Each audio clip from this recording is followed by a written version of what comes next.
For years, the LG G series has been the Korean company's smartphone effort to outsmart its biggest local rival, Samsung, and do so at a more wallet-friendly price. But with the less than successful launch of the LG G5 in 2016, largely down to its modular build shortcomings, we assumed that LG would start again from scratch with a brand new series, brushing the remnants of so-called Friends modules under the proverbial carpet. We got the latter right, not the former. Instead, LG stuck with the G series name in the G6 for 2017, fully redesigning the phone with aplomb. There's some doubt as to whether the G series will be resurrected for 2018, but the G6 is not to be overlooked if looking for a high-end, affordable phone. Let's not forget, until the S8 launched, the G6 was last year's first great flagship phone. The G6's design and display are intrinsically linked, one couldn't be as it is without the other. It's not your usual case of just having a display plonked in the middle of some bezels. LG's primary aim in the G6 was centered on the idea that you can have a big screen without having to put up with a big, cumbersome device. And the manufacturer was among the first to have cracked it. With a 5.7-inch screen surrounded by bezel that is far narrower on the top and bottom than virtually any phone before it, there's less to distract you from the content on screen. Of course, since launch, plenty of other devices now have slim, close to non-existent, bezels. In fact, pretty much every big flagship device since the G6 has a slim bezel design. The screen itself also happens to have rounded corners which, while adding a certain aesthetic charm, are designed primarily to make the display less prone to breaking under impact. LG claims that not using right-angled corners with slim bezels makes it more pressure-resistant.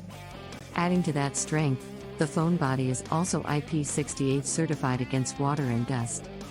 LG is also keen to point out that there are no pointless protrusions here. The camera unit is completely flush with the body, and sits a finger's width above the fingerprint sensor, which also acts as the power/sleep button. The curved glass on the back also ensures that it's very comfortable to hold.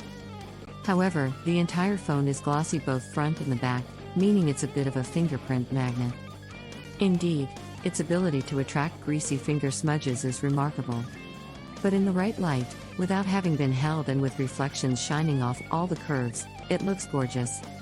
If there's any other downside to this design, and it's only a minor one, then it's the power button. With the phone on its back, you can't reach it at all. Thankfully, LG has implemented the double tap to wake feature, which means you can lock and unlock the phone by double tapping the screen. Still, we'd prefer the power button to be in a more conventional position on the right edge. The only other buttons on the device are the two volume buttons on the left edge. For all the headphone traditionalists, you'll be pleased to know that there is a 3.5mm jack nestled in the top edge, while the Type-C port joins a speaker and microphone on the bottom. When it was first released, Essential's entry into the phone market was a bit of a flop.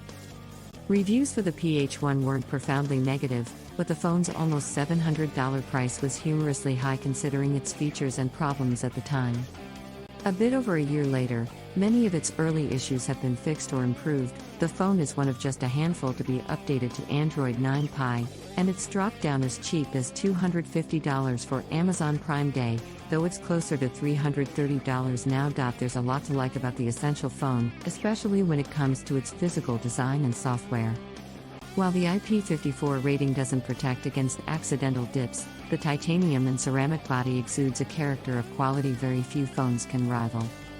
Although problems like the scrolling stutter/jitter and signal strength issues seemingly can't be fixed, the PH1 has a stellar update history.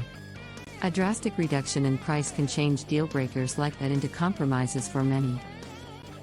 Android enthusiasts on a budget have been drawn to the PH1 for the quality of its software. Still, the phone's problems preclude my general recommendation. For the vast majority of people, the Essential phone is still a poor choice, even if it's a joy to hold with a great update history and stock Android. As an aside, I'd also like to point out that I didn't get a review unit from Essential. I bought my PH1 with my own money last year, so my consideration of its quality and value have more than just an abstract basis. Former Google executive Rubin, now CEO of Essential Products, tweeted out images showing a prototype phone called Project Gem. The most noticeable detail is the long and thin design. It's about half the width of a standard smartphone. Rubin also highlighted the new UI for GEM's radically different form factor. It appears to consist of several card-style apps packed onto the display and some pretty hefty on-screen buttons. We also see a volume rocker and power button on the right side, while the rear shows what looks like a fingerprint sensor and a large, single camera. While it might have been Apple's iPhone X that started the trend for smartphones with notches, it was the original Essential phone that first sported a cutout in the display. With the successor, it seems Essential has turned to the newer pinhole style of cutout.